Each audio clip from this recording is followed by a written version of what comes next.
What up, Razzballers? Welcome back to the program. We got a big one for you this evening.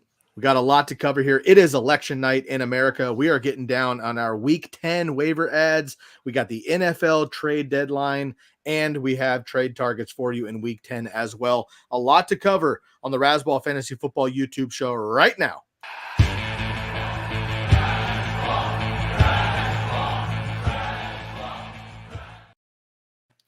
What's up, everybody? I'm your host, Sky Guasco. Welcome back to another episode of the Razzball Fantasy Football Show. Joined this evening by my mans, Jefferson. That's Jefferson __21, and Cruiser stepping in once again for Matty Styles, who is out on the ocean somewhere. Dave is in here with us. That's Cruiser128. The last couple of weeks, Dave has been a super teammate and stepped in and just kind of recited Matt's article. This week, he went over the top and actually created the article himself for the waivers. You can check out his article, Jeff's articles, and everybody else available at football.razzball.com, along with our exclusive tools. You can also find everything Razzball on X at Razzball NFL. Subscribe right here to the YouTube channel. And, of course, all of our episodes being repurposed on the audio side with the Razzball Fantasy Football podcast, anywhere you listen to your audio. A big night, gentlemen. We got a lot happening. Most importantly, I think we're all here, obviously, with a lot of tension going on with the NFL trade deadline having expired just a few hours ago. I'm going to run through a quick list here, and we're not going to spend too much time on this, but I do want to mention it for everybody. A lot of these have already kind of been in the works, but there are a couple new names, so we'll blast through that. And then Dave's going to go through his waiver article, and Jeff is going to get into his trade targets as well. On top of that, we do have Epic Fail and some others jumping into the comment section. So, of course, we'll get to all of those as well. All right. We are not going to keep this a political show at all, but I just will say, because my daughter is finally old enough to vote on her own for the first time, which is pretty cool. Regardless of your political affiliations, I believe that it's an absolute privilege and a special opportunity in this country to vote. So if that's something that you're into, go do it regardless of what your voice speaks. That's all I'll say for policies tonight. All right, so a handful of these players have already moved. So we've already seen Devontae Adams, Nuke Hopkins coming back from the grave with the Chiefs the other night, which is really nice. Amari Cooper had a big splash game as well. Deontay Johnson completely disappearing in Baltimore, but he had a nice season before that in Carolina. Now, my man, Mike Williams, who I've been a huge fan of with the Chargers, finally gets another start here with the Pittsburgh Football Steelers. We have Jonathan Mingo, who was kind of a fun rookie for us, disappeared in Carolina. He gets an opportunity with Dallas. We got CeeDee Lamb hurt and Dak Prescott out for a couple weeks as well. And then we have Cam Akers, who we saw land back in Minnesota. Maybe he gets more work there. And Jones banged up. And Khalil Herbert, who I've been excited about for a couple of seasons, going from the Bears to the Bengals. So, boys, I know not very exciting, but I'll check it out with Jonathan Mingo, Mike Williams, and Khalil Herbert. Anybody jump off the page, anybody that's worth a waiver stash, maybe a dynasty ad at this point with some fresh relevance. Dave, I'll kick it off to you first. Yeah, well, I've got a burning question. Did you ever decide what you were going to have for dinner? No, I haven't. And I'm still about an hour and a half away. I did let Dave know we were talking about the article, and I said I was really concerned about nachos or pizza for the election. I'm trying to stay focused on the episode now and not let those kind of things stress me out before they need to. But Dave, I do appreciate you bringing the blood back to a boiling point before necessary. That's okay, man. So as far as the trades today, I'm not real crazy about adding Mingo, except in the deepest leagues as a preemptive stash, maybe. I think the one that I probably would be jumping on a little bit is Khalil Herbert to Cincinnati. I don't know that he's going to have a huge role there, but he's definitely a good player. I don't know what happened in Chicago. He hasn't played at all since week 3. He's only got like 8 carries on the year. But I think he's got a role right away in Cincinnati. I don't think Cincinnati wants to run Chase Brown out there for 32 touches every week. I think they'd be more comfortable around 20 to 22 with him. So, that leaves some touches for Herbert depending on game script and everything like that. So I would be looking to add Herbert, maybe even in a 12-team league if I've got enough flex spots. Okay, Jeff? Yeah, I think Mingo in a dynasty is intriguing. Just see what happens with the Cowboys offense. They did trade a 4th-round pick, which is kind of weird considering you could have got Nook for a 5th-rounder. Same with Cooper. Like, you look at that, like, Jerry, what are you doing there, dude? So that's the only thing that's kind of interesting there. What I did notice, though, is some defensive players that got traded. I really liked Lattimore going to the Commanders. The Commanders started the year as a really fantasy-friendly defense, and they've slowly traveled down to be more average, meaning less friendlier. And I think with Lattimore there, they might be a really stout defense now. So that he's intriguing. So if your players are going against the Commanders, now you got to kind of throw away their prior stats, I think, and kind of be cautious going against them maybe. And then with the Ravens, getting Tre'Davious White, I know it's kind of not the same as he was earlier in his career, though, but still, they are still one of the worst defenses for fantasy. They give up tons of points. So maybe he helps them, maybe not. And then the Lions, they had to get help with their front, getting a Smith from Cleveland. So I think Detroit, they've got some interesting matchups. So you may kind of be cautious against them, but I still think the Lions aren't back with Hutchinson being out, though. But still interesting that the biggest moves to me were defensive players at this go around and trade deadline. I like that. And I did not bring up the defensive players just because in fantasy, we generally don't do that with IDP. However, those of you playing in IDP leagues, you got to keep a note on that clearly. And I'm sure that IDP players are, but I appreciate it. Mike Williams, I'm going to give a shout out to him again. I really think that, look, when Mike Williams is healthy, which I know is about 6.5 games a season at best, the dude's an animal. He's been absolutely unstoppable in the red zone, huge plays. Obviously we know that, he has about a 12-foot vertical. Unfortunately, he just can't stay healthy, but hopefully with Russ chucking him the ball there and him not having to be the number one there with Pickens, they had such a great tandem with him and Keenan Allen for a couple of years there with the Chargers. So I hope Mike Williams gets a fresh opportunity there with the Pittsburgh Steelers, and maybe Khalil Herbert does get some work. I think he's been a good back too when he has been healthy also, and we'll see what happens with Zach Moss down for the season. Okay, let's jump into the waiver ads here. And again, Dave has jumped up big time the last couple of weeks, picking up for Styles, who's been going through a lot of things with the hurricane down south. Now he's finally on a vacation. So shouts out to Matt and the missus on the ocean there. So we wish them the best.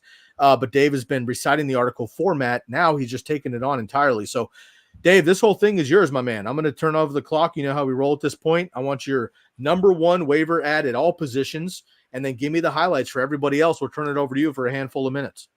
Yeah, my ad of the week is Justin Herbert from the Chargers. Go Ducks. Yeah, I know he's not been super exciting, but he's been a lot better the last 3 games. He's had 3 straight games with at least 279 yards. And the last 2 games, he's had 2 touchdown passes in each. But what I really love going forward is the schedule for the next 6 weeks. They have pretty much fantasy-friendly quarterbacks, defenses against quarterbacks down the line. They've got Tennessee that's middle of the pack. They've got Cincinnati, Baltimore, Atlanta, and Tampa Bay that are all in the top 10 of best defenses for quarterbacks. And the one probably toughest one is Kansas City, but you never know what's going to happen. That's usually an entertaining game, no matter what, being a big division rivalry. Some of the other quarterbacks I talked about was Aaron Rodgers, who looked great in the second half last week. It was funny. I thought I was burying the Jets after the first half of that game Thursday night, but Aaron Rodgers came out and was firing his Green Bay Packers for him. Trevor Lawrence is a guy I'm looking at. They have a pretty friendly schedule heading into their bye. And one thing about Lawrence that doesn't get discussed a lot is rushing upside. He's generally like a 300 to 350 yard rusher. He's probably not going to get there this year, but he's had 3 rushing touchdowns in the last 2 games. So I would think about him as an injury or bye replacement the next couple of weeks. And then some of the cheaper guys are Bo Nix, who Matt's offered up a couple of times. The only reason I don't like Mix more is the volatility of the schedule. And, the volatility is up and down as far as points go. The ceiling's high, the floor is pretty good with the rushing, but the schedule is a little bit more difficult than Herbert's, Rodgers, or Lawrence's. But a guy that does have a friendly schedule that's only about 11% rostered is Daniel Jones. Other than the bye in week 11, he's got 3 of the top 6 fantasy-friendly defenses coming up. And I offered up Mason Rudolph again as a 2-quarterback bonus. Is like one of the only starters that's going to be available for 2-quarterback leagues, and completely forgot about the injury to Dak Prescott that's probably going to have him winding up on IR. I would be looking to add, if I needed somebody, I would be looking to add Cooper Rush. He knows the Cowboys. He's pretty reliable. He's not spectacular, but if I need some points in a super flex or 2-quarterback league, I would be looking to add Cooper Rush. For the running backs, where it is just a nightmare, I was doing this from the point of view of a 10-team fantasy league, and the guys that are on waivers are just it's a barren position. It's mostly handcuffs and guys that are an injury away to relevance. So guys like Ray Davis, Tyler Algier, that will get 5 to 10 touches a game, but if somebody goes down, they're going to be the guy. Another situation is in Arizona. You've got Amari DeMarcado and Trey Benson behind James Conner, who has been delightfully injury-free this year. But that's a guy I might add preemptively. And I would check the waiver wires to see if people drop Tyjae Spears and Jerome Ford, who are both likely to have an okay role when they come back. In fact, I know Ford's back. He only had a few touches in week 9. The receivers, there's a few guys that are rostered under 20% that I like, starting with Demarcus Robinson, who it's funny, I kind of laughed when people were talking about him as an ad in 2023, but then he had 4 straight games with touchdowns and then a 10 target, 6 reception, 92-yard day in the 5th game. And he scored 4 touchdowns in the last 2 games and 5 in the last 4. He's a kind of up and down volume wise, but with Cooper Kupp and Puka Nacua not being the healthiest guys overall, he's a guy that I'm looking to add, even if both of those guys are there. He's a good third receiver, and he's capable of scoring. Another guy I like is Darius Slayton, who was rumored to be drew some interest from the Steelers as well. The low floor is there for Slayton, but he scored about 64 PPR points over his last 5 games, and he's got some good matchups coming up after the bye in Carolina versus Tampa, and then at Dallas. Elijah Moore is a guy that's getting a lot of targets, if not a lot of productions, but I seem to remember somebody on the Start Sit show allocating for a guy that was getting a lot of targets, and then he went out and had 7 catches for 180 yards and 2 touchdowns. Don't know if Elijah has that ceiling, but I would consider adding him if I had the space on my roster. And another guy I like is Xavier Legette. And with the departure today of Jonathan Mingo, I like both Legette and Jalen Coker even that much more. You can flip a coin, decide who you want more. I'm going to go with the guy that was drafted in the 1st round. A couple of things to keep an eye on. Drake London went down the other day, and it's possible that he misses time. He had a hip pointer and an oblique injury. I'm not crazy about any of the other options on their roster outside of Mooney, but that's somebody you might have to replace. And Chris Olave had his second concussion in 4 weeks on Sunday. Maybe Mason tipped in or Cedric Wilson as ads, but those are pretty deep. And you're probably going to see at least one guy come off their practice squad out of Equanimous St. Brown and Dante Pettis. The tight ends, my guy is Hunter Henry this week. It's, I'm like wondering why this guy is only 36% rostered when he's the tight end 8 in PPR leagues. He's been on fire the last few weeks since Drake May came along. And, a couple of the other guys that are out there that I like are Zach Ertz, Jonnu Smith, and Jatavian Sanders. Probably not, I'm not crazy about them as much as I am Henry, but, there is some upside to all of those guys. And I told my editor I would mention that Jake Moody is going to be available on most waiver wires if you're looking for a kicker. I'm looking for a kicker. Love to hear that. Jake Moody back in the place. Dude, the Niners are getting healthy fast. Looking forward to a week 10 on. And if the Herbert trade had been made 24 hours ago, he would have hit my article. Nice. I love that. Lot of information, a lot of waiver ads, a lot of movement with the trades. Obviously, Jeff's got some fantasy trades coming up. We're going to take a quick snoozer just to get to an epic fail in these questions here before Jeff gets into things. I want to take a quick pause on Justin Herbert. A, shouts out to the Ducks, so I'm going to do that while I can. But B, there really has been, it's only 4 weeks and 4 weeks, but a tale of two cities. I think that was a book like 300 years ago. A tale of two seasons for Justin Herbert. His pass attempts in the first 4 games, 26, 20, 18, and 27. After the bye week in week 5, 34, 39, 32, and 27 last week.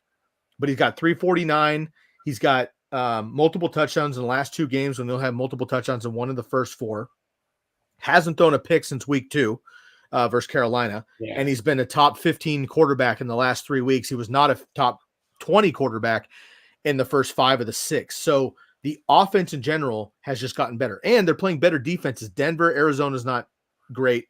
New Orleans is solid. And the Browns last week, passing defense is better too. So Justin Herbert, I think, is back on the radar. We faded him during draft season because of the Greg Roman offense. I get all that, but he's back, and he does rush the ball, I think, more than people give him credit for. So keep an eye on Justin Herbert, and that's going to be the first question here from Epic Fail. Is it worth picking up Herbert in a single quarterback league if you have Murray, who has been a bit shaky? Somebody on the program, not Jeff or Dave, said that Kyler Murray might be a top 3 fantasy quarterback this season. Not looking good for the bold prediction there. Jeff, I'll go to you with this one first, and we'll knock out the second question of Epic Fails here as well. I think it would be worth picking up depending how many teams are in this one quarterback league. I will say, not to give away players to trade for, but I think Murray is going to turn it around. He's had like the hardest schedule for quarterbacks through 9 weeks of the season. And I think moving forward, it gets a lot better for him. So I think we're going to see a bounce back for the Cards. So I'd be concerned, but I think he will turn it around. But to answer the question, it's not a bad pickup, but it just depends on how many quarterbacks, how many teams are in your league. Dave, thoughts? Yeah, I'd pick up Herbert. I don't know how many weeks I would be starting him over Kyler, but I don't really have too many shares of Kyler, so I haven't really been paying as much attention to him as I have been to some of the other guys. So, and I know he's had some weeks that have been less than desirable. So I think Herbert's got a pretty good schedule coming up the next 6 weeks. So I definitely would pick him up. Less than desirable is a polite way to take it. Kyler Murray had 2 big blow-up games, and he's been really rough otherwise. And the rushing is there, but the passing just isn't. And as we all know, unfortunately, Marvin Harrison has had a huge game, and he just hasn't really sprung the way that we thought he would either. So for me personally, I would go Herbert over Murray. But again, if this is a 6-point passing touchdown, Herbert has a massive edge. If it's the 4-point variety and that rushing quarterback just has a advantage in those leagues, I think it's more 50-50. But I got to go with the Chargers. They're looking great right now, and they are starting to lean more toward the pass. Epic Fail back with another one here. Superflex redraft PPR, kind of setting a lineup, if you will, here. We got Daniels, Burrow, Russ Wilson, and Flacco. Then at wide receiver, we have Collins, Tyreek, Deontay, and Tillman. Someone offered me Downs for Russell Wilson. Would you take that with the wide receiver? So again, this is super flex. So having 4 quarterbacks is not unusual. So he's trading a quarterback for a wide receiver, has Nico Collins, who may or may not be coming back sometime soon, Tyreek, who is back, but not back to Tyreek, Deontay, who we just said has disappeared, and Tillman, who we got off waivers, who has exploded recently, but is that going to sustain? Dave, I'll start with you on this one. Yeah, I'll take that trade given the scenario. I mean, he's got 3 fairly solid quarterbacks. I mean, most weeks you're going to be starting Daniels and Burrow. You will need somebody for weeks 12 and 14, and Flacco can certainly fill the bill there. With the wide receivers, it's like you said, Tyreek hasn't really been Tyreek this year. Don't know. I'm not super worried about Deontay Johnson. He only played 17 snaps his first game in Baltimore, but he's certainly not going to put up his Steeler numbers in Baltimore with the way they run that offense. And, Tillman's been pretty solid, but you still want, a couple of at least 3 solid guys at wide receiver. If Collins comes back in the next week or 2, great. But right now it's looking pretty brittle for him at wide receiver. So I'll even in a game where Downs was down in snap count, he still had 6 receptions for 60 yards. It was a bad game for the Colts, and he still offered pretty solid fantasy numbers with Flacco under center. Jeff, thoughts? It's interesting because he could have the stack theoretically with Flacco and Downs. I'm in a league right now. We're in a super flex, and I've lost every quarterback. So I think having a quarterback is valuable. Like, it sucks when you have 4 quarterbacks that are healthy, and now they're all injured. I have no quarterback in this league, so I got to figure out what to do trade-wise. So I look at this scenario, and I'm like, yeah, Daniels, he's had that one injury with the ribs. Should be fine. Burrow's probably fine, but if something happens and you're really in a super flex, I like to know how many teams as well. Because that kind of helps me answer this question, but I can see it going either way. If you're really concerned about not having the depth at receiver, I'd say make the trade then, and there might be someone on the waiver wire for a quarterback to pick up.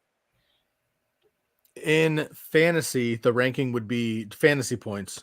Rankings would be Daniels, Burrow, Russ, Flacco. In NFL terms, Burrow's absolutely on fire. 5 touchdowns this last week. They played great. They're just not getting the wins. They're finally back to 500. For me, you're right. I mean, Flacco, obviously we put a lot of hype into Flacco mainly because Bob loves him and we all want to keep our jobs. But secondly, he's a lot of fun most of the time. This last week, we hyped him up constantly on Sunday and he threw an egg, right? So like Russ has really turned it around in Pittsburgh, which I think is going to be great. Burrow's just fine. Jamar Chase hasn't even shown up yet and Burrow's killing it. And Jaden Daniels is just the rookie of the year already. 12-team league, Jeff. Does that change anything for you? I like having just the depth at quarterback. And like as you mentioned, Flacco, is he going to be a dud the rest of the way? Is he going to get benched for Richardson again? Because if so, and you trade Russ, then you have no backup quarterback for bye weeks. I'm not sure the bye weeks for Jaden and Burrow. So, Dave, you're shaking your head. Yeah, you're talking to the wrong guy. I'm the advocate for not necessarily having to have a quarterback in the super flex spot. Derek, just to cut you off really quick, Derek made the same mention on Sunday that he's not necessarily the auto start there either, just to give you a little backing there. We have Winston. I assume that's Vince Young and Levis on the waivers. If you're going to get rid of Russ, which one of those guys are you going to pick up right away? Yeah, give me Jameis because he has Tillman. He can have that stack. Yeah, I like stacks. Jameis can throw up an egg and outscore Bryce Young or Will Levis. So give me Jameis Winston. Jameis Winston could also throw up a baker's dozen eggs, which might be good. You know what I mean? So depending on how you like your eggs cooked, Jameis is going for it. I'm not crazy about Winston's schedule coming up. He's got a lot of tough pass defenses coming up. But out of those three guys, I feel comfortable swapping out Winston for Russell Wilson. All right. And let me see here. Yeah, I agree. I'd say Epic fell. I'd say I'd make that deal, Ben. Knowing that you have Winston, you can pick up if you wanted to have a fourth quarterback again. Bye weeks this week. Jameis is on a bye here. We got the Browns, the Packers, the Raiders, and the Seahawks on bye in NFL terms here. So Winston's going to be out for you this week anyway, but you'd be starting Daniels and Burrow regardless. So epic fail. Keep us posted on that. And then let us, if we don't hear back from you until Sunday, let us know Sunday if that all goes down and how it goes. If anybody else has any trade questions, feel free to drop those in the comments right now or let us know your waiver ads. Dave just went over his waivers for week 10. You can find those at football.rasball.com. That's a free article from Dave Cruz available for you right now live on the website. Jeff had his takeaways earlier this week. Dave also covered those, so you can go check those out as well. And Jeff's got the trade targets coming up for you right now in fantasy land. So Jeff, I'm going to turn it over to you this time. Who are you buying and who are you selling heading into the second half of the season?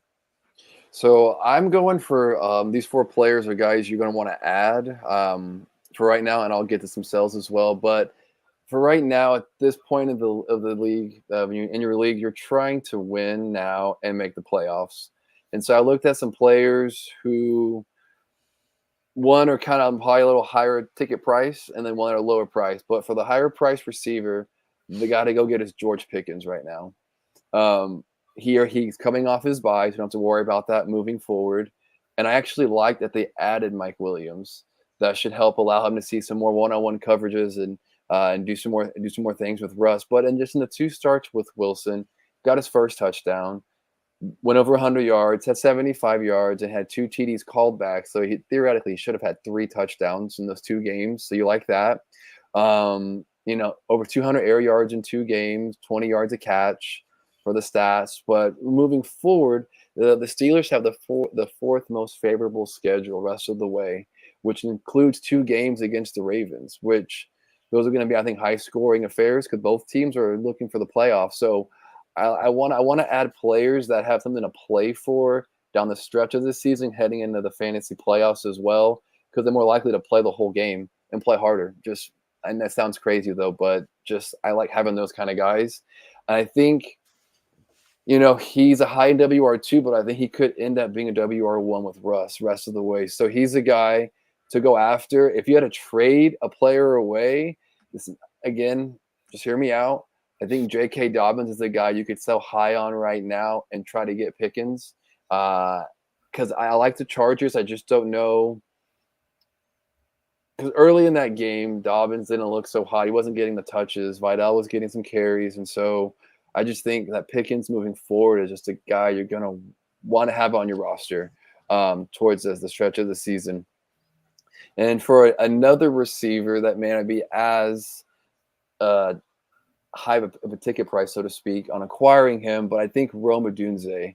I know Caleb Williams had his struggles, doesn't look very good though, but they're just 4-4, 2 games out from the Vikings for second place, again, vying for potential playoff positioning. And he had 100 yards last game, his second time this season, and he had an identical snap shared with DJ Moore. But DJ Moore has only exceeded 33 yards once in the past 3 games. And then I don't know if y'all saw this, though. He just walked off the field. So I feel like there's something brewing there in Chicago. I don't know what his deal is.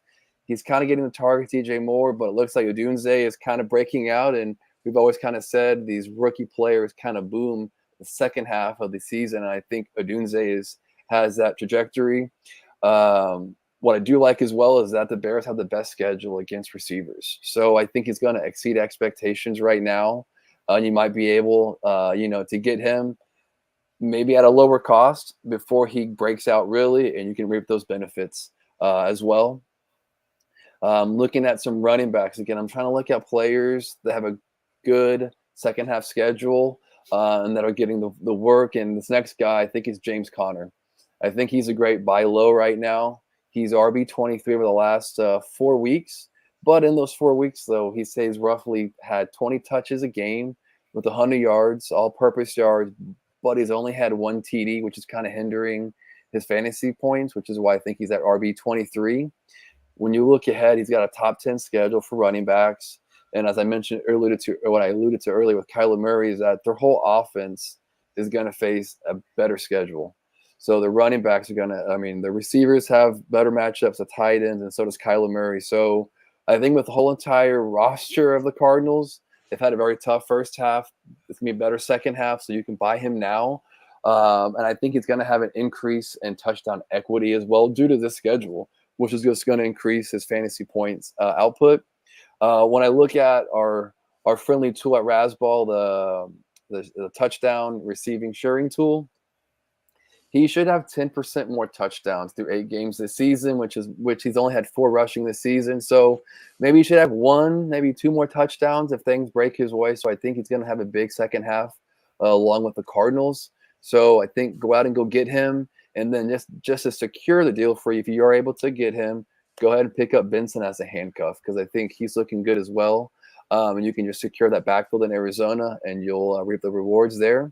And then lastly, shout out to Bob, but Tyrone Tracy Jr. He's like 70% owned in Yahoo League. So he's a guy you might be able to pick up in some leagues, in shallow leagues maybe, but in deeper leagues, I think he's probably he is owned. So I would go trade for him. He's recently just being featured like Saquon Barkley over there. 19 touches, 23, 9 was his down weekly, but 21 and 17 of his last 5 games. Set 3 game with double-digit fantasy points, and last game he had a 72% snap share. So I think the Giants are leaning towards Tracy as being their guy, and looking at his schedule, second best schedule for running backs. He does have a bye week coming up, but I think he's a running back to target. He's a lesser known commodity, so you may not have to overpay for his services, but I think you'll reap the rewards for him as well. Nice, man. One more time, break it down. There's a lot of information. Give us the 4 players again.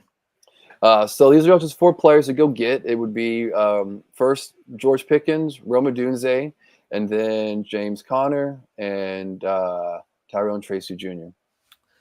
Before I give my thoughts here, and I got a couple additional higher level names, I just want to spitball at you guys real quick. And we got another one from Smitty. Appreciate you. We'll get to your question in just one second, bud. Dave, I'm going to give it to you here. One player of that mix that jumps off the page for you. Yeah, I love the Pickens ad. I'll say this: I love all of those ideas, but the Pickens ad to me makes a lot of sense. I do love. I completely agree. I love them getting Mike Williams as a guy that can draw away some of the attention from Pickens. And Russell Wilson, they seem to have a connection. Russell Wilson and Pickens have already seemed to develop a connection. And I don't hear it a lot, but Russell Wilson throws some of the prettiest deep balls I have seen. And Pickens is the perfect guy to go get those balls. If you can keep Pickens interested on the football field, he's an animal going to get the ball. And he there's times he's out there, looks bored, and that's when things kind of go haywire. I haven't seen much of that the last 2 weeks. Yeah, it's interesting you bring that up. There's been a couple of those kind of players over the years, you know what I mean, who are just like, so, I mean, Josh Gordon's a great example, but there's been so many great players who just like can't keep the focus. When they have the focus, they're absolutely dominant. They just need to keep it that way. And we saw that with George Pickens at Georgia, where like most of his highlights were him blocking, like, and then they had some off-field questions. That's, you know, maybe why he dropped in the draft. All right, Smitty, we got a question for you. Epic Fails back here as well. I'm gonna get to those 2 quickly, and then I'm gonna throw some extra names at you real quick. May or Stafford? We're going waiver here, Dave. That's a tough one for me. I love both of those guys. I probably am going to go with May over Stafford. I know Stafford's got a lot of potential for touchdown passes with his receivers back, but I look at Drake May running for 95 yards the other day in a game against a pretty tough defense. And that play at the end of regulation where he bought like 11 seconds moving around in the pocket and then threw up that little pop tart to Ramondre Stevenson. I'm all about that. I love fun in the NFL. So give me Drake May there. Yeah, no, I agree. Drake May, the rushing upside just in fantasy now. That's what takes these quarterbacks just to the next level in fantasy if they have the rushing potential, and May has it over Stafford. And looking at their schedule the rest of the season, they both have one of the bottom 5 schedules for quarterbacks, but May is better than Stafford, so that's why I'm leaving Drake May. Jeff, you keep bringing up schedules, and I love it. I've been bringing up schedules on my programs for years and years and years. At the beginning of the season, I don't care. I care about it for DSTs opening night. That's it. Yeah. and then I don't really care because so many things change in the first month, second month. We're in week 10, right? Yeah. And now weather becomes an issue. Bye weeks become an issue. Position battles become an issue. Rookies are relevant or they disappear. Veterans disappear. Injuries are here.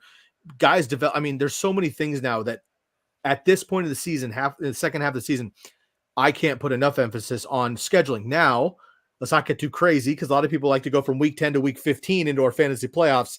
Let's hold the phone a little bit for a couple weeks. I like to look this week, obviously, 2 or 3 weeks out. I don't want to get too crazy because so much can change again, but 3 weeks out, are they playing outside? Are they playing in dorms? What position do they play? Blah, blah, blah. So, Jeff, you keep bringing that up. I just want to put emphasis on keeping the look at the schedules moving forward. Dave, I want to go back to you really quick here. Drake May, rushing upside, right? Whenever I see a big rushing opportunity from a non-rushing quarterback, I just think to myself immediately, like, well, was it one busted play? Was it a couple breakdowns in defense? Was it a scheme thing? Is it a one-off? And if it is, then like I'm not – if Joe Flacco runs for 70 yards on accident one night, I'm not going to consider that a weekly thing. You guys remember when Sam Darnold had like a 94-yard rushing touchdown a couple years ago or whatever on a busted play? Like, I think he had a 49-yarder this year. There you go. So maybe I'm wrong, but I usually don't consider that. However, Drake May, I'm looking back on it right now. Week 3, he got his first start, 12 rushing yards, opening day as a rookie. Don't blame him there.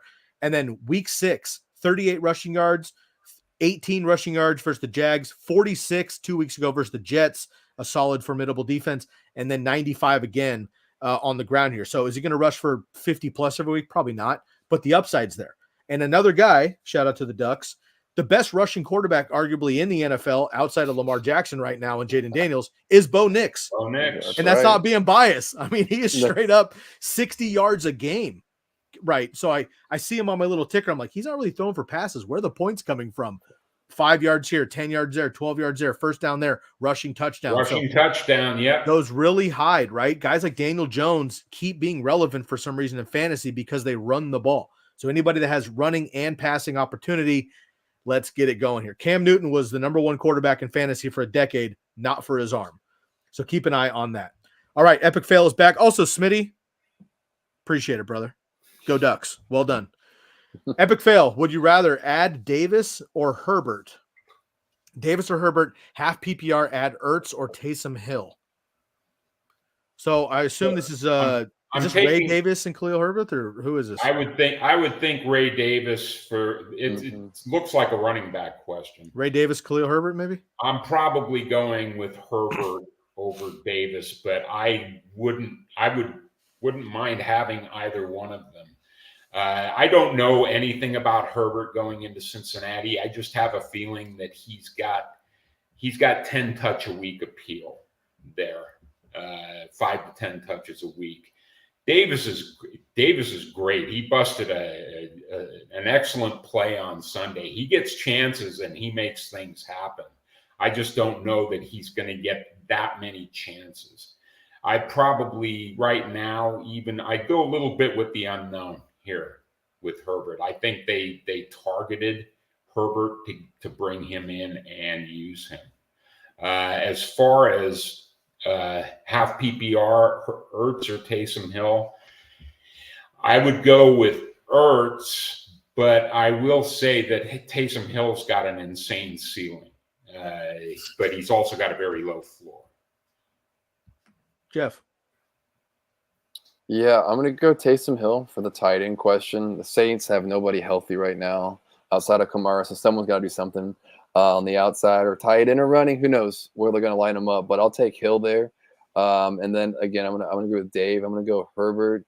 You don't trade for a running back and lose Zach Moss, who is your big running back acquisition in the offseason, to replace Joe Mixon, not to use him.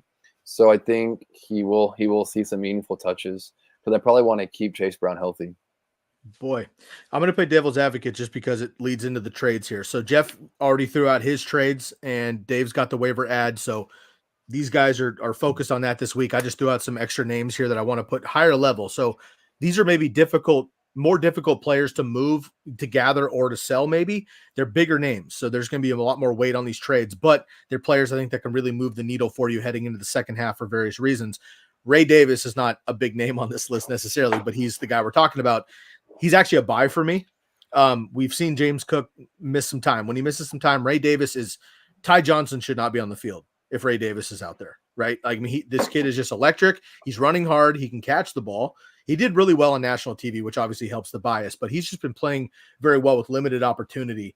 So I like to see Ray Davis. So he's a cheap buy if you can't get him on waivers. I like to see that, but he's got 2 touchdowns the last 3 weeks. I love that as a handcuff running back. Yeah. Another guy to buy would be DeAndre Swift. I didn't like him coming in because I just assumed this passing attack would be nuts with the 3 wide receivers. It's not, at least for the wide receivers. The ball's getting distributed around like so evenly that none of the wide receivers are really doing anything, which is odd. And then Caleb's not getting great numbers necessarily either per se, but the running game is going well until DeAndre Swift got hurt there. So maybe a cheap buy if you're able to get it done, if it makes sense for you moving forward with the injury and everything. So just keep an eye on that. Cortland Sutton and DK Metcalf also. Cortland Sutton's obviously exploded the last 2 weeks, but again, Bo Nix is finding his steam throwing the ball as well. And I really think that Cortland Sutton is becoming the wide receiver we thought he would be for the last year and a half. It's happening right now. I still don't think a lot of people either believe in Bo Nix as a rookie or Cortland Sutton because they burned him for a year and a half. So go get him for cheap. And then DK Metcalf, who's just been on the shelf the last couple of weeks. We just saw what JSN did. But DK is going to be the number 1 guy when he comes back. And Geno is throwing well in this offense. Lockett caught a big, long touchdown. So I think DK could be a bit cheaper now as well. Sells. Don't give these guys away, obviously. But Alvin Kamara, right, PPR monster. He has the most receptions for a running back. And I think was the first 5 years or so, passing Marshall Faulk, LaDainian Tomlinson, everybody else. But he's the only guy there. And basically, as it comes later in the season, he's a free agent next year. They're not going to, I don't think they're going to run him into the ground the way that they would a different running back. He's going to want to get paid. His agent might talk to somebody. They might shelve him or pitch count it or something. I'm concerned about that. So if he's at his ultimate right now, I love Alvin Kamara, but if you can go up from him or lateral, I would go do that in that shaky Saints offense. CeeDee Lamb, he's hurt. Huge name, obviously number 1 wide receiver last year. And Dak Prescott is not playing well and also injured for the next 4 weeks at least. And we'll see what happens moving forward. So CeeDee Lamb and Alvin Kamara, 2 massive names you could potentially move off of. I would, but don't give them away. Nuke Hopkins, love the resurgence. One of my favorite players the last decade, but what he did is not going to happen again on Monday night. I don't think. Yes, Patrick Mahomes, the offense, I totally get all that. Xavier Worley should have had the first one. The last one lucked out and they got the call in the back end. Baker didn't have a chance, but Nuke Hopkins looks great. I would sell him on this opportunity. And then obviously JSN. I was stoked to make that call Sunday morning. It panned out. Obviously I didn't think it would go that great, but it did. But again, DK's been out, right? And the run game has finally starting to come back here. And that defense just can't stop anybody for the Rams. So DK Metcalf would be somebody I would be looking to get. JSN would be somebody I'd be looking to move off of. But if you have any of those guys, obviously you're stoked there in general. Another name I've seen move around and I've been asked about for friends in home leagues, Tyreek Hill. And he's somebody that like, he's not going to be cheap because he's Tyreek Hill, but the production hasn't been there. So hopefully you can talk yourself out of that. But if you can go like CeeDee Lamb to Tyreek Hill or something like that right now, I would just do that flip. And it might not look good on paper with stats, but like vibes wise right now, Tyreek's on his way up. He hasn't scored. That's why it feels weird. But 78 and 80 yards in the last 2 weeks. And CeeDee Lamb, it just doesn't have the production. He had 1 good quarter against the Niners when they stopped covering him when they were up by 3 touchdowns. Other than that, it's not been CeeDee Lamb. So those are some additional buys and sells. Any other final notes, gentlemen, heading into week 10 before we get the folks out of here? Jeff, I'll start with you. No, this is the big time for everybody. So be sure to join us on Sunday for your sit starts because these wins now mean more than they did earlier in the year to get you towards the playoffs. So they certainly do. And that is right, folks. You definitely want to hit us on that start sit show every single Sunday. You can check us out. We're at 11 to 1. It's about 2 hours before kickoff. You can check us out right here on the Razzball NFL YouTube show. We have a number of analysts. We pop in, pop out every single Sunday morning for 2 hours checking it out. Dave, any final thoughts? Any additional trade guys? You didn't talk trades today. Any additional players you're looking to move off of or acquire your side? Or maybe there's just a flash in the pan waiver ad that didn't make your article, but you're interested in? No, I think you guys did a pretty good job. I love Jeff's buy, and I love your sells. I mean, I think it's all about timing, right? You're absolutely right. CD is going to be dealing with Cooper Rush for the next few weeks, and I think eventually Tua is going to get back more to normal, and the Dolphins are probably going to have a little bit of an easier schedule coming up. So I would love to buy Tyreek.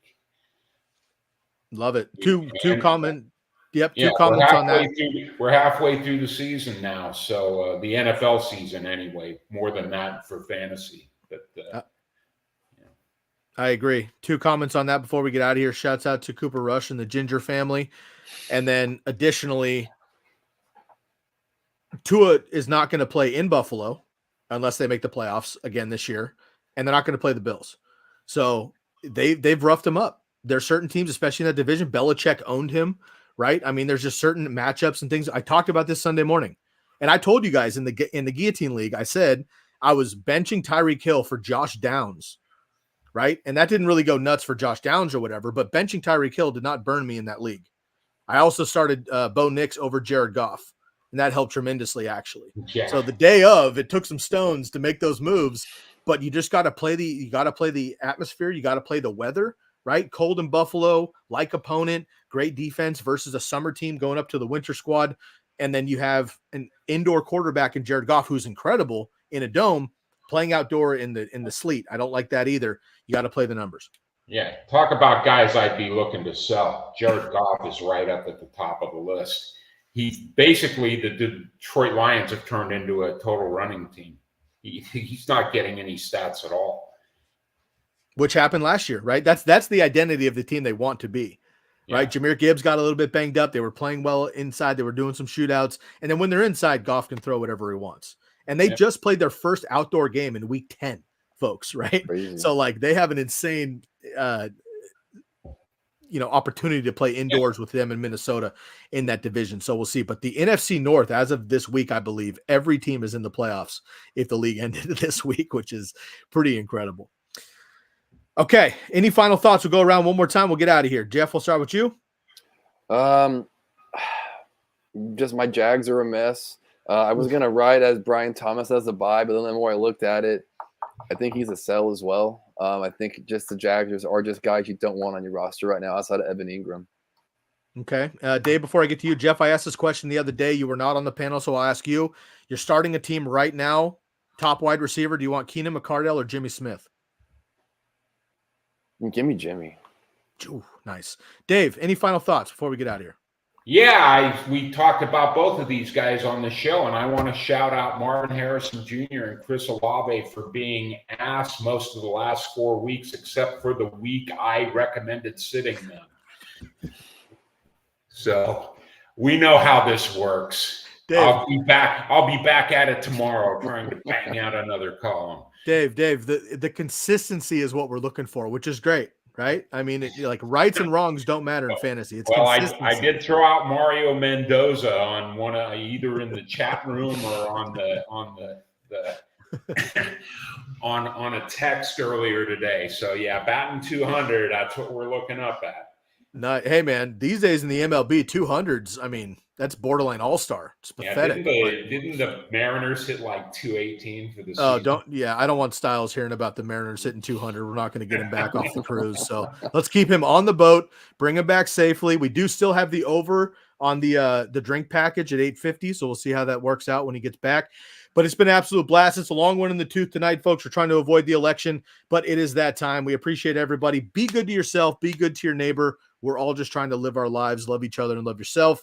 For my man Jeff, that's Jefferson__21, and Dave Cruz, Cruiser128. I am your host, Sky Guasco, SkyGuasco. Everything on X at Razzball NFL. You can find us on the YouTube channel and the podcast at the Razzball Fantasy Football Show. And of course, all of our amazing writers, articles, and exclusive tools available at football.razzball.com. We'll catch you next time, everybody. We'll catch you Sunday morning, 2 hours before kickoff for our Sunday Live Start Sit Show. Go check out those articles. It is that time of season halfway through. We'll get you to that Razzball Fantasy Football Championship.